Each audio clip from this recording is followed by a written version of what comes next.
Class 12th accountancy unit 3 reconstitution of partnership firm. पिछले chapter में आपने पार्टनरशिप की meaning, definition, characteristic, partnership deed ये सब पढ़ा। Now the topic is reconstitution of a partnership firm. Reconstitution का हिंदी में मतलब होता है पुनर्गठन, फिर से बनाना। यदि पार्टनरशिप फर्म को आप फिर से बनाते हैं, that is called reconstitution of a partnership firm. अब फिर से बनाने की जरूरत क्यों पड़ती है? तो एक बात याद रखिए, फर्म का रिकंस्टिट्यूशन, पुनर्गठन तभी होता है जब पार्टनर्स के बीच का प्रॉफिट शेयरिंग रेशियो चेंज हो। और पार्टनर्स के बीच का प्रॉफिट शेयरिंग रेशियो चेंज होता है 5 कंडीशंस। सबसे पहला, जब एग्जिस्टिंग पार्टनर्स खुद ही ये तय कर लें कि उनको प्रॉफिट शेयरिंग रेशियो अपना चेंज करना है। जो पुराना था उसको चेंज करके वो नया प्रॉफिट शेयरिंग रेशियो अपने बीच में करना चाहते हैं, तब फर्म का रिकंस्टिट्यूशन होगा। तो ये पहली कंडीशन हो गई, change in the profit sharing ratio of existing partners. उनकी सहमति से, सभी पार्टनर्स की सहमति से दे कैन चेंज, वो चेंज कर सकते हैं अपना पुराना प्रॉफिट शेयरिंग रेशियो और उसको नया कर सकते हैं। तो जब प्रॉफिट शेयरिंग रेशियो चेंज होगा तो फर्म का रिकंस्टिट्यूशन होगा। Second condition, admission of a new partner. यदि किसी नए पार्टनर का एडमिशन होता है तो obviously profit sharing ratio change होगा, और जब प्रॉफिट शेयरिंग रेशियो चेंज होगा तो फर्म का रिकंस्टिट्यूशन होगा। पुरानी पार्टनरशिप खत्म होकर एक पार्टनर के नए जुड़ने से नई पार्टनरशिप स्टार्ट होगी। Third condition, retirement of a partner. यदि कोई एग्जिस्टिंग पार्टनर फर्म से रिटायर होता है तब भी उनके बीच का प्रॉफिट शेयरिंग रेशियो चेंज होगा और फर्म का रिकंस्टिट्यूशन होगा। Next is death of a partner. यदि किसी पार्टनर की मृत्यु हो जाती है फिर प्रॉफिट शेयरिंग रेशियो चेंज होगा, और प्रॉफिट शेयरिंग रेशियो चेंज होगा तो फर्म का रिकंस्टिट्यूशन होगा। एंड द लास्ट इज, आखिरी कारण है रिकंस्टिट्यूशन का, उसको हम कहते हैं अमेलगेमेशन ऑफ 2 फर्म्स। जब 2 फर्म्स जिसमें अलग अलग पार्टनर्स हैं और सेम बिजनेस कर रहे हैं, तो यदि वो मिलकर बिजनेस करना चाहें तो पार्टनर्स की संख्या बदलेगी। दोनों फर्म के पार्टनर्स आपस में जुड़ जाएंगे। मान लीजिए एक फर्म में 2 थे, दूसरी फर्म में 3 थे, एक जैसा बिजनेस कर रहे हैं, मिलकर बिजनेस करना चाहते हैं तो 5 हो जाएंगे।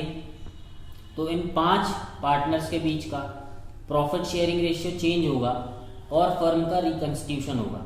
इसका मतलब होता है कि जब भी पार्टनर्स के बीच का प्रॉफिट शेयरिंग रेशियो चेंज होगा तो फर्म का रिकंस्टिट्यूशन होगा। इसका एक और मतलब है कि रिकंस्टिट्यूशन एक पार्टनरशिप फर्म के लाइफ टाइम में कितनी बार भी हो सकता है। यदि वो खुद चाहें, पहला कारण किसी नए पार्टनर का एडमिशन हो, ये दूसरा कारण कोई रिटायर हो जाए, ये थर्ड, फिर किसी की डेथ हो जाए, ये फोर्थ, और जब 2 फर्म आपस में मिल जाएं तो ये 5वां कारण होता है reconstitution of a firm. Next is sacrificing ratio and gaining ratio. तो जब भी फर्म का रिकंस्टिट्यूशन होता है, पार्टनर्स का प्रॉफिट शेयरिंग रेशियो चेंज होता है। अब ये बिल्कुल इससे क्लियर है कि यदि उनके बीच का प्रॉफिट शेयरिंग रेशियो चेंज हो रहा है तो कोई पार्टनर सेक्रीफाइस करेगा और कोई पार्टनर गेन करेगा। तो जो पार्टनर जितने रेशियो में अपना प्रॉफिट सेक्रीफाइस करता है किसी दूसरे पार्टनर के लिए या फिर नए आने वाले पार्टनर के लिए, उस रेशियो को हम सेक्रीफाइसिंग रेशियो कहते हैं। और जितना किसी पार्टनर को गेन हो रहा है दूसरे पार्टनर के सेक्रीफाइस के कारण, वो गेनिंग रेशियो कहलाता है। तो ये दोनों इक्वल होते हैं। जितना एक छोड़ेगा दूसरा को उतना ही मिलेगा।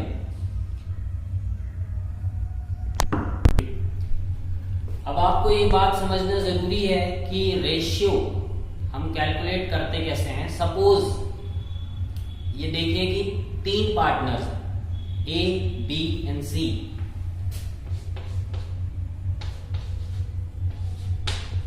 और ये प्रॉफिट को डिस्ट्रीब्यूट करते हैं। इनका रेशियो है 5:3:2।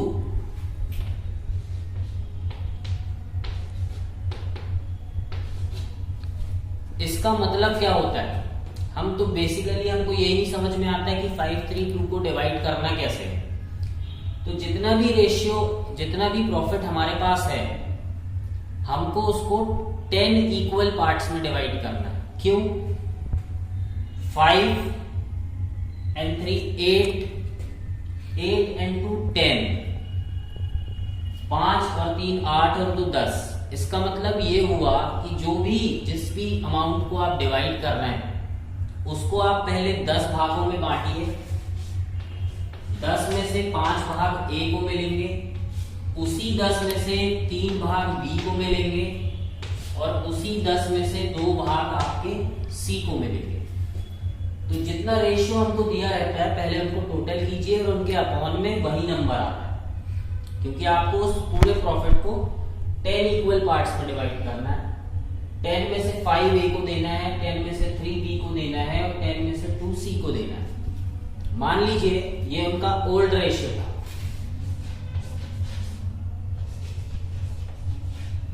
और न्यू रेशियो ये करना चाहते हैं इक्वल। इक्वल का मतलब होता है 1:1:1। रेशियो में किसी चीज को लिखना है यानी बिल्कुल उसको आप सिंपल फॉर्म में लिख रहे हैं। A, B और C तीनों को 1:1 मिल रहा है, मतलब कि इक्वल मिल रहा है। अब इनका टोटल देखिए कितना होता है, 1 and 1 2 and 1 3। मतलब जिस भी अमाउंट को हमको डिवाइड करना है उसको आप 3 बराबर हिस्सों में बांटेंगे। 3 में से 1 A को मिलेगा, 3 में से 1 B को मिलेगा, और 3 में से 1 C को मिलेगा। अब इस एग्जाम्पल में ओल्ड रेशियो था 5:3:2, न्यू रेशियो था 1:1:1। आप इसको कंपेयर नहीं कर सकते कि किसको ज्यादा मिल रहा है या किसको कम मिल रहा है, क्योंकि इनके डिनोमिनेटर्स, फ्रैक्शंस के जो डिनोमिनेटर्स हैं वो अलग अलग हैं। तो यदि आपको कंपेयर करना है, यदि आप जानना चाहते हैं कि कौन सेक्रीफाइस कर रहा है, कौन गेन कर रहा है, तो आपको इनके डिनोमिनेटर्स एक जैसे करने पड़ेंगे। तो डिनोमिनेटर एक जैसे करने के लिए हम एलसीएम लेते हैं। हमारे पास 2 नंबर हैं 10 और 3। यदि आप एलसीएम लेते हैं 3 और 10 का, एलसीएम का मतलब होता है लोएस्ट कॉमन मल्टीपल। मतलब आप ऐसा नंबर ढूंढ रहे हैं, लोएस्ट यानी सबसे छोटा, मल्टीपल का मतलब होता है डिवाइड, मल्टीप्लाई करने के बाद जो आए उसको मल्टीपल कहते हैं।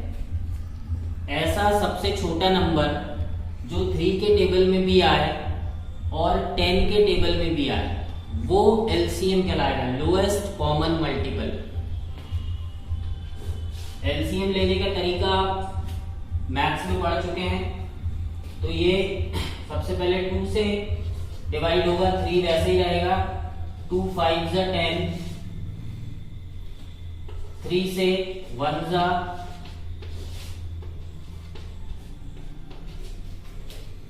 एंड 5 1 जा 5। अब जितने नंबर्स आए इनको मल्टीप्लाई कर लीजिए, 2 into 3 into 5, ये आता है आपका 30। मतलब 30 ऐसा सबसे छोटा नंबर है जो 3 के टेबल में भी आता है, जो 10 के टेबल में भी आता है। तो कई लोग आपको बोलते हैं कि एलसीएम लेने के लिए डिनोमिनेटर्स को मल्टीप्लाई कर दीजिए, तो वो तरीका वहां पर काम नहीं आएगा आपको जब यहाँ पे बड़े नंबर्स रहेंगे। तब वो लोएस्ट कॉमन मल्टीपल नहीं कहलाएगा, वो सिर्फ कॉमन मल्टीपल कहलाएगा यदि आप मल्टीप्लाई करके लिखते हैं तो दोनों 30 होते हैं। अब जैसे आपको कंपेयर करना है, ए को पहले मिल रहा था 5/10, 10 को 30 बनाना है तो ऊपर नीचे आपको 3 से मल्टीप्लाई करना पड़ेगा, तो आ जाएगा 15/30। और बाद में इसको मिल रहा था 1/3। अब 3 को 30 बनाना है तो आपको 10 से मल्टीप्लाई करना पड़ेगा, तो ये आ जाएगा 10/30। अब कंपैरिजन आसान हो जाएगा, पहले 30 में से 15 मिल रहे थे, अब 30 में से 10 मिल रहा है नए रेशियो के अनुसार, मतलब कि ए सैक्रिफाइस कर रहा है।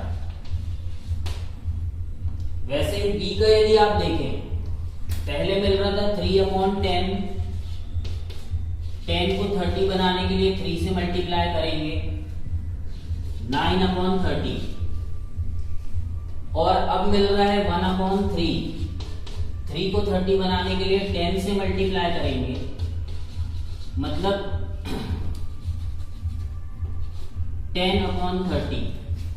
इसका मतलब हुआ पहले b को 30 में से 9 मिल रहे थे, अब 30 में से 10 मिल रहे हैं, मतलब कि b जो है वो गेन कर रहा है। वैसे ही आप c का देखें, पहले मिल रहा था 2/10,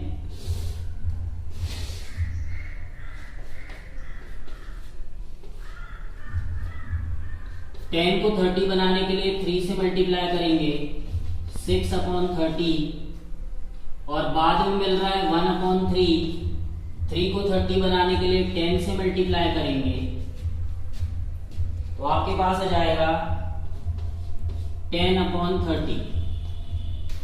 इससे भी क्लियर होता है कि पहले c को 30 में से 6 मिल रहे थे, अब 30 में से 10 मिल रहे हैं, इसका मतलब c गेन कर रहा है, मतलब पूरा सेक्रीफाइस a ने किया, b ने भी गेन किया और c ने भी गेन किया।